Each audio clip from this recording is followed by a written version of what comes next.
I have always been here.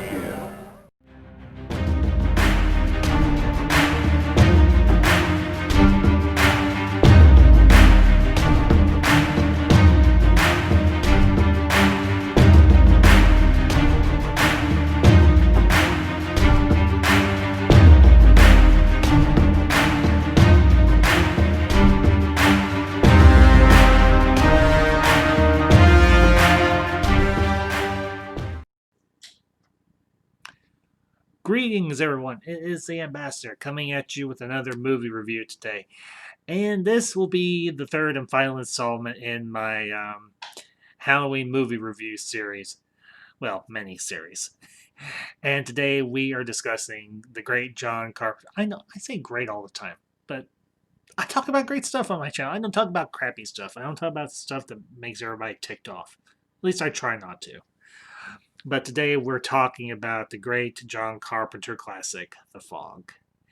And this is a 1980s. This came out right in 1980. I was 2 years old, give or take, when this movie came out.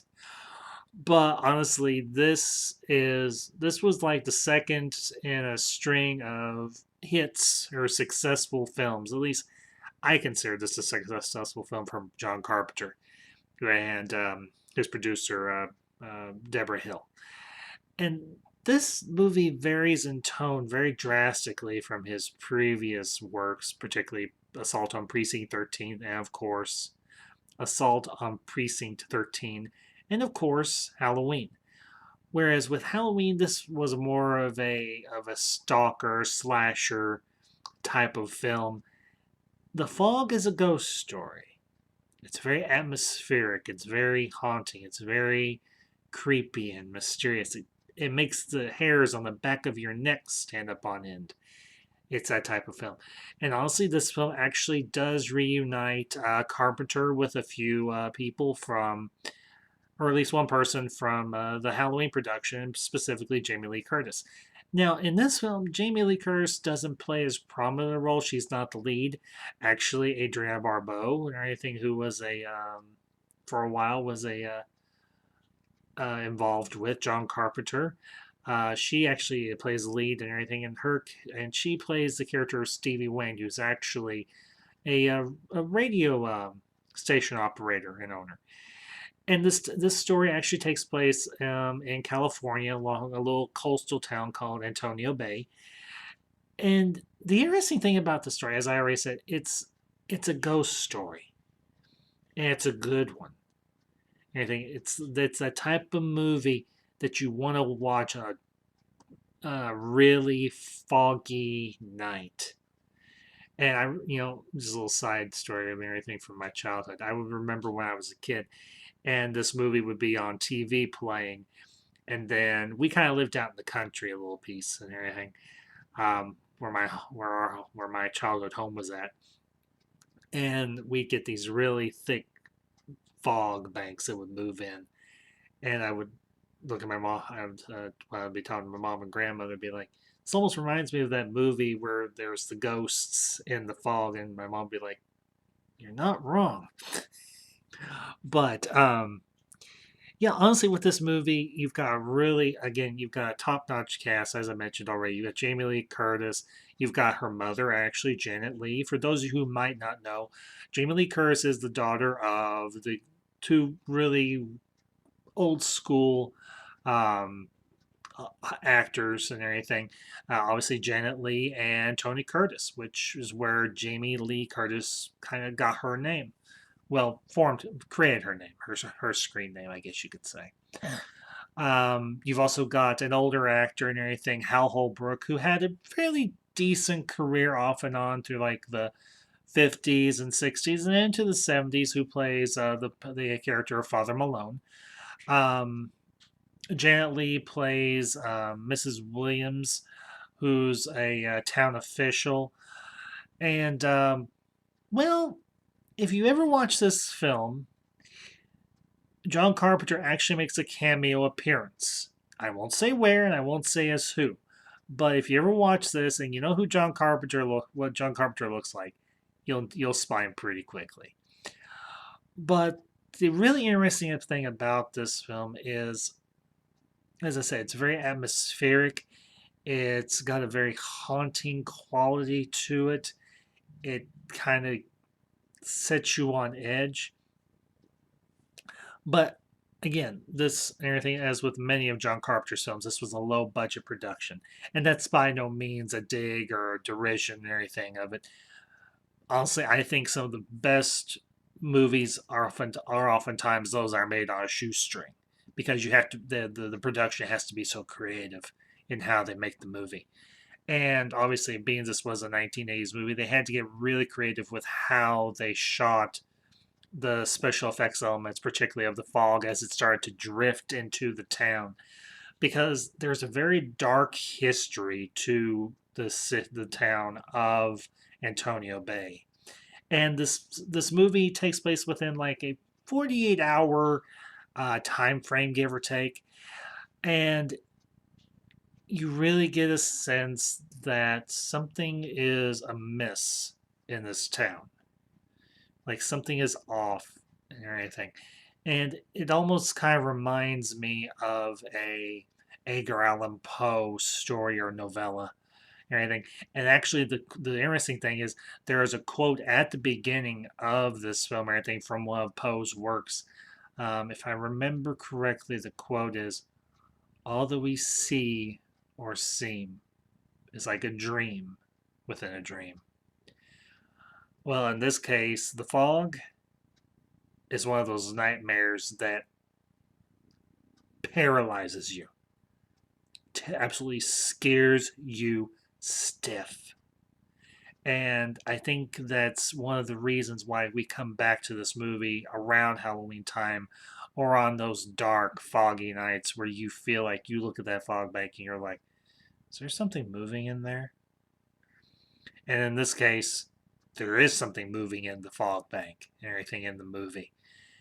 And it ties in with the early history of the town of Antonio Bay. And one of the really cool things about this movie is Adrienne Barbeau was kind of a, for lack of a better term, she was a sex symbol back in the 70s and 80s and everything.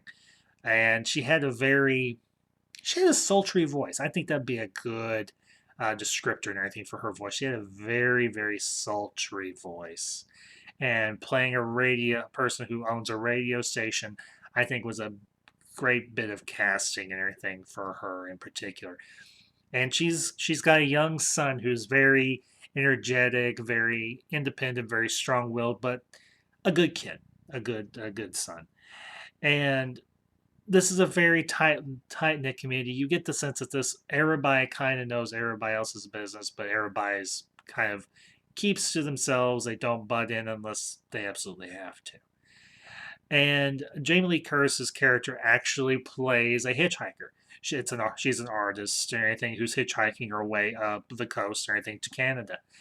And she's like, at one point during the movie, she's like, I feel like I'm a jinx. Everywhere I go, something goes haywire, something goes wrong. And you wonder, what's happened in the other towns she's passed through?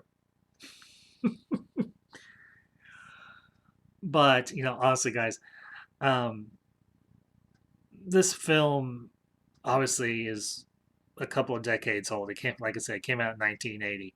It's just a shade not quite as old as I am, considering one of John Carpenter's other films, Halloween, is exactly as old as I am. It's 42 years old. This one's just a shade under 40. Thank heavens. But anyways, guys, um, some of the things about this film that I really dug was, like as I mentioned, the special effects work because they had to build mock-ups of the town and then they had to shoot the different elements like cars going through the fog. And what they would do is they would use like a smoker or a mister and everything to blow it around the mock-ups of the town and everything. And you wouldn't know it to see it because that's how good the effects were. Even though, like I said, they were on a shoestring and this was the 1980s and they didn't have all the fancy advanced special effects that we do nowadays. And I know that they did a remake of this a number of years ago. I think it was like in the early 2000s or anything. But honestly, I went and saw it, and it was okay, but it lacked something. And I think this is one of the few times where the original, even though the effects aren't as good, is better than the remake. You know anything? And I'm not saying that to deride John Carpenter. I still have immense amount of respect for the man and his body of work. I really do. And this movie right here is one of his best known works, to be honest with you. So, but that all being said, guys, if you have not ever seen The Fog, as always, I encourage you to go find a copy. You can probably find it cheap on Amazon Prime. You can find if you can find it secondhand. I encourage you to get a copy of it, but make sure you check the date. I'm not saying that the remake isn't good, but I recommend that you get the original first and you check out just how atmospheric and just how unsettling a movie this is because it really ratchets up the creep factor to 11 and it'll give you a good jolt. And that's what John Carpenter was great at. Everything before he went into retirement or semi-retirement or whatever. He was one of those directors that could give you a shock, that could really scare the ever loving crap out of you, kind of like Hitchcock, like Alfred Hitchcock. But the things about this film that I really love, obviously, is the cast. It's got a great cast. Obviously, Carpenter and Hill knew what they were doing when they were writing and directing this story. And one other note I will bring up, and everything at the beginning of this movie, they have a great old school actor and everything playing this this local fisherman and everything or whoever. It's a local man and everything. And his name was John Houseman. Everything old, very distinguished actor and everything from back in the like gold or silver age of Hollywood. And he tells this ghost story about that's related to the town of Antonio Bay. And I don't want to spoil the twist in this movie and everything, but it involves the town and it involves an ancestor, Father Malone, played by Hal Holbrook. So go check this movie out, guys and gals. Truly, I really encourage you go check this film out.